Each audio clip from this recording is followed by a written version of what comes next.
Assalamualaikum warahmatullahi wabarakatuh. Nama saya Nur Habibah Batubara dengan NIM 2007029001. Guna video ini adalah untuk memenuhi tugas akhir mata kuliah analisis keuangan.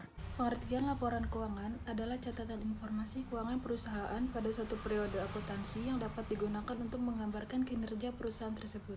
Arti penting laporan keuangan yang pertama yaitu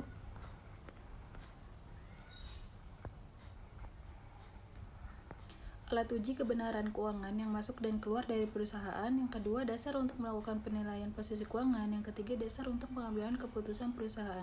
Lalu para pihak yang menggunakan laporan keuangan, yang pertama itu manajemen perusahaan. Laporan keuangan digunakan untuk mengambil keputusan bisnis.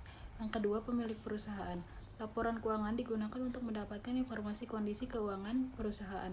Yang ketiga, investor dan pemegang saham. Laporan keuangan digunakan untuk mengambil keputusan terkait investasi saham.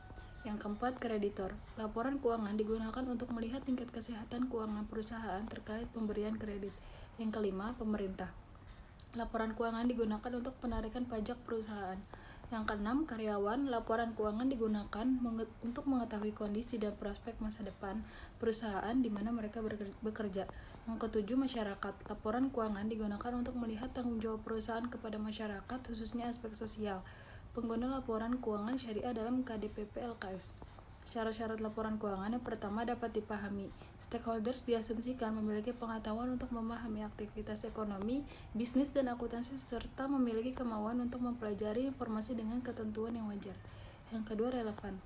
Informasi tersebut dapat mempengaruhi keputusan ekonomi pemakai dengan membantu mereka untuk mengevaluasi masa lalu, masa kini, dan masa depan atau mengoreksi hasil evaluasi mereka di masa lalu. Yang ketiga itu keandalan. Bebas dari pengertian menyesatkan, kesalahan material, dan dapat dipakai sebagai penyajian yang tulus atau jujur dari yang seharusnya disajikan atau yang secara wajar diharapkan dapat disajikan. Dan informasi diarahkan untuk memenuhi kebutuhan pemakai.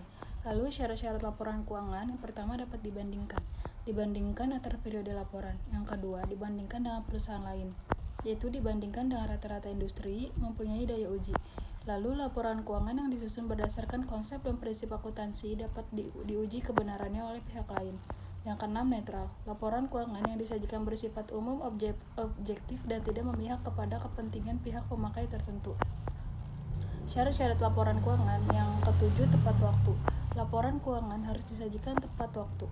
Yang kedelapan, lengkap. Laporan keuangan harus disusun dengan memenuhi syarat-syarat tersebut dan tidak menyesatkan pemakai. Tujuan laporan keuangan menurut standar akuntansi keuangan syariah. Tujuan laporan keuangan yaitu menyediakan informasi yang menyangkut posisi keuangan, kinerja, serta perubahan posisi keuangan suatu entitas syariah yang bermanfaat bagi sejumlah besar pengguna dalam pengambilan keputusan ekonomi. Tujuan lainnya yang pertama yaitu meningkatkan kepatuhan kepada prinsip syariah dalam semua transaksi dan kegiatan usaha.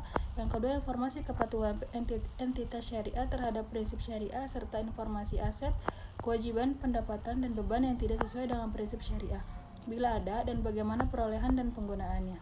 Yang ketiga, informasi untuk membantu mengevaluasi pemenuhan tanggung jawab entitas syariah terhadap amanah dalam mengamankan dana, menginvestasikannya pada tingkat keuntungan yang layak, dan informasi mengenai tingkat keuntungan investasi yang diperoleh penanam modal dan pemilik dana syirkah temporer, dan informasi mengenai pemenuhan kewajiban. Fungsi sosial entitas syariah termasuk pengelolaan dana penyaluran zakat, infak, sedekah, dan wakaf. Bentuk laporan keuangan bank syariah terkait fungsi bank syariah sebagai lembaga perantara keuangan dan investor. Yang pertama, laporan posisi keuangan yaitu neraca, laporan laba rugi, kinerja, laporan perubahan ekuitas, laporan arus kas, catatan laporan keuangan, laporan terkait fungsi bank syariah sebagai agen investasi, laporan investasi, terikat laporan terkait fungsi bank syariah sebagai lembaga pengelola dana kebajikan. Lalu laporan sumber dan penggunaan dana kebajikan, Qardul Hasan, laporan sumber dan penggunaan dana zakat, infak, sedekah, wakaf.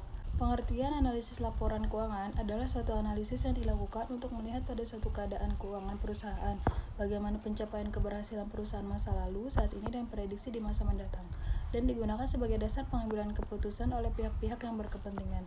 Analisis laporan keuangan berarti menguraikan akun-akun laporan keuangan menjadi unit informasi yang lebih kecil dan melihat hubungannya yang bersifat signifikan atau yang mempunyai makna antara yang satu dengan yang lain, baik antara data kuantitatif maupun data non-kuantitatif, dengan tujuan untuk mengetahui kondisi keuangan yang lebih dalam.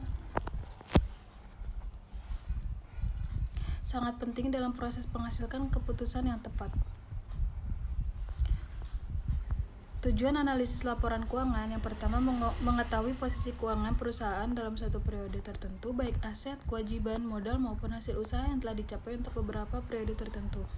Yang kedua, mengetahui kelemahan yang menjadi kekurangan perusahaan. Yang ketiga, mengetahui langkah perbaikan yang perlu dilakukan ke depan terkait posisi keuangan perusahaan saat ini. Yang keempat, melakukan penilaian kinerja manajemen dan langkah perbaikan ke depan. Yang kelima, sebagai pembanding kinerja yang telah dicapai dengan perusahaan sejenis.